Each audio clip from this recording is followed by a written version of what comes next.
we're not sure if it resets every offseason. Win total is at 11.5. Won 12 last year. They were playing the NFC North in the AFC East. Brew, here's the schedule. Home against Bears, Lions, Pats, Jets, Texans, Rams. So that's an easy home schedule. Road, Bills, Packers, tough road schedule. Dolphins, Vikings, and the Chiefs. So now you guys are in a tough spot. Yeah, Now all these hard games are on the road. Yeah, just where you want them. Which is just what Nick wants. Yeah. Now, look. Win total at 11.5. I don't even have to see the schedule to go over.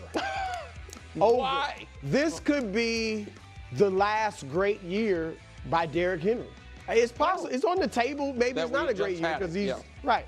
But I think this could be his last great year, which could mean his last chance to win a Super Bowl.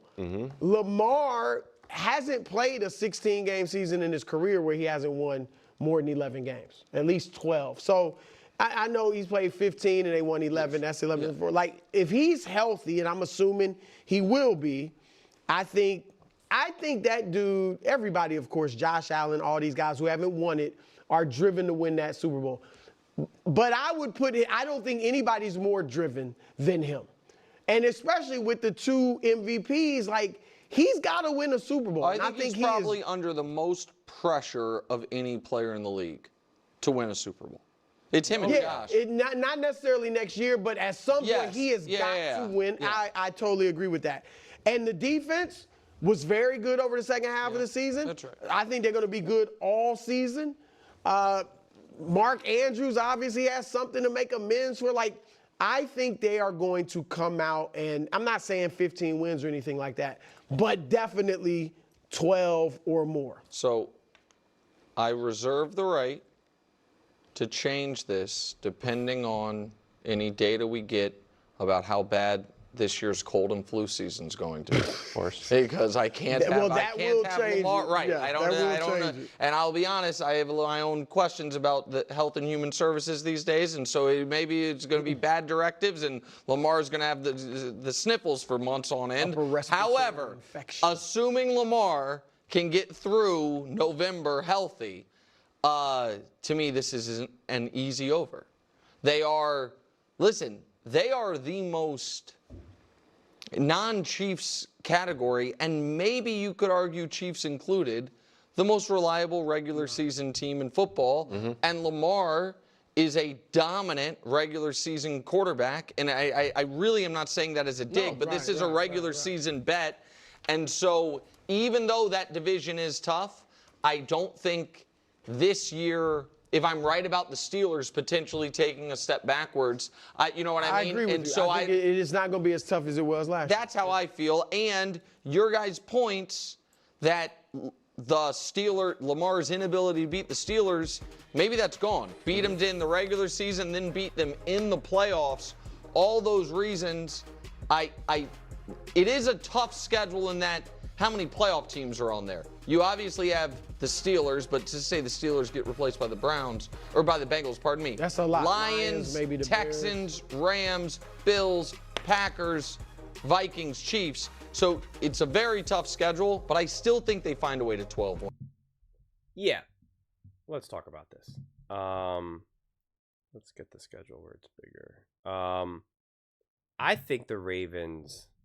I agree with Brew about the defense. I think the defense will be better for the actual longevity of the entire season. And I think Lamar Jackson is actually just going to play so much freer. When you look at how Lamar Jackson played post what was the loss? I think it was against the Philadelphia Eagles. When he was kind of frustrated and he talked about, what his mom said or whatever. And he's like, I'm done with this. I'm just, going to get back to it. I think Lamar is going to stop trying to be anything other than Lamar. And so I think there's going to be just a freedom that comes with that. And just a lack of a burden of trying to be anything that's not him. And I don't even know if Lamar Jackson at this point is even going to try to evolve as a quarterback, and more so just double down on what makes Lamar special today, right? And just being that guy, and being that guy as consistently as possible, as well as when it matters most. And when you look at this schedule, there's obviously a lot of wins there. We know the Bengals, those games can always get, I mean, even just last year, even when that defense was awful, like those games, you know, can get, I mean, Bengals Ravens games are as exciting as it gets. But the Browns and the Steelers, like, yeah, there's a real chance that they just go 4-0 there. Again, who is the Steelers quarterback this season? I mean, you can make the argument if Aaron Rodgers is there, you know, they'll be a little bit better. But if you're dropping a game to Mason Rudolph and the Baltimore Ravens, unless Mason Rudolph has this absolute, like, you know, just like, you know, rebound of a quarterback where they're just like, oh my God, Mason Rudolph has become a top 5 quarterback in the NFL. Like outside of something insane like that, it's just like would be indefensible. But you know, you should be beating the Patriots. You should be beating the Jets. You should be beating the Texans. I'm just going through the easy shoulds. So that's 3. Let's say you do 4. So that would be 7 for against the Browns and the Steelers. 7. The Packers 8. Dolphins 9. So like the wins are all there. I wouldn't say that this is necessarily like an easy over because again, this is what I'm saying about with regards to all these top teams. I think there's just probably such a great when you're a team like the Ravens who have come up short in the playoffs year after year after year, and same thing with the Buffalo Bills. There's just a feeling of like it's just all about the playoffs, man. It's just all about the playoffs. We're not trying to send any type of message. We're not trying to convince or prove to anyone how great of a team we are during the regular season. We're not even here necessarily to put on a show. It's all about the playoffs. We rolled and dominated the Bills in the regular season, and then we lost in the playoffs. Like it's just, you know, it's just enough of that. Enough of that. There's just no more regular season burdens or fool's gold for us. We've already seen that. We've already felt the burdens of like, come on, we got to beat the Steelers. Why can't we play good against the Steelers?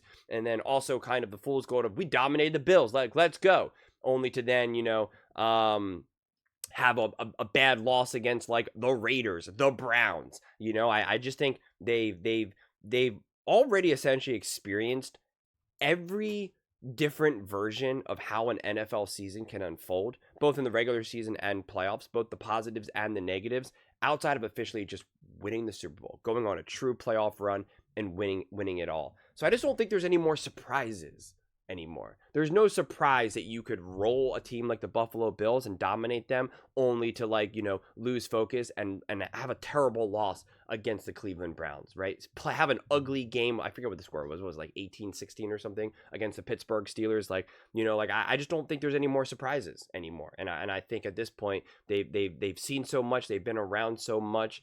I do think there's going to be this kind of feeling of like, yeah, we only do have so much more of Derrick Henry, but that's why though I think there's just, you know, it's going to be interesting to see how they manage a season like this as well, because they weren't consistent enough last year, and that's why Tom Brady referred to them as a sleeping giant, because they were sleeping for a lot of games. And so I do think that they're going to bring a level of intensity and intentionality during the regular season, but it's still just going to feel, there's just going to be a deeper understanding, I feel, of this team. Like, even if they're playing great, even if they're 15-2 or something, like, they're still going to understand that all means nothing. It all means nothing. It all comes down to the playoffs right now. Because, you know, like they're saying, oh, Lamar Jackson has all this pressure to win. He's got the most pressure. Yeah, it's Josh Allen and Lamar Jackson. They're the two quarterbacks with the most amount of pressure to win, right? Especially after the Philadelphia Eagles beat the Kansas City Chiefs. And so like Nick and Brewer are saying like, oh, you know, like there's no longer this feeling of the Steelers and whatnot. And I would say the same thing about the Ravens, about going up against teams like the Kansas City Chiefs, or really kind of like any team that's considered to be great, because they've popped the bubble of the Buffalo Bills because they rolled the Buffalo Bills. They usually play the Kansas City Chiefs well, but you know, I don't think there's just going to be that same level of fear, the same level of, you know, we have monkeys on our back. I think it's just going to be the feeling of like, it's football. It's the way it goes sometimes. Sometimes you win, sometimes you lose. Sometimes you play great, sometimes you play bad. There's no voodoo out there. There's no team that has your number or this or that. It just is what it is. No team's unstoppable. There's no legends right now. The legends of these teams and these players don't take place for another 20 years from now, 30 years from now when we look back on it and have false memories. So I just think there's going to be such a freedom that comes with how the Ravens play, and I'm excited to see it. I'm definitely excited to see it. But they do have some interesting games like the Lions. I'm curious to see how that unfolds. I'm curious to see what the Lions look like next year, but I don't know, because even some of the more competitive teams, the teams that I think should be competitive, like a team like the Rams, perfect example, like I'm still giving a huge advantage. Like I think the Rams are going to be really good next season, as long as they're obviously all healthy and stuff like that. But like I'm still going to give them a massive advantage to a team like the Baltimore Ravens.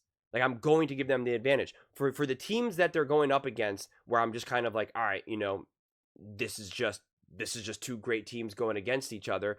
It's really only the Bills and the Chiefs and then the Bengals, because we know the history of them.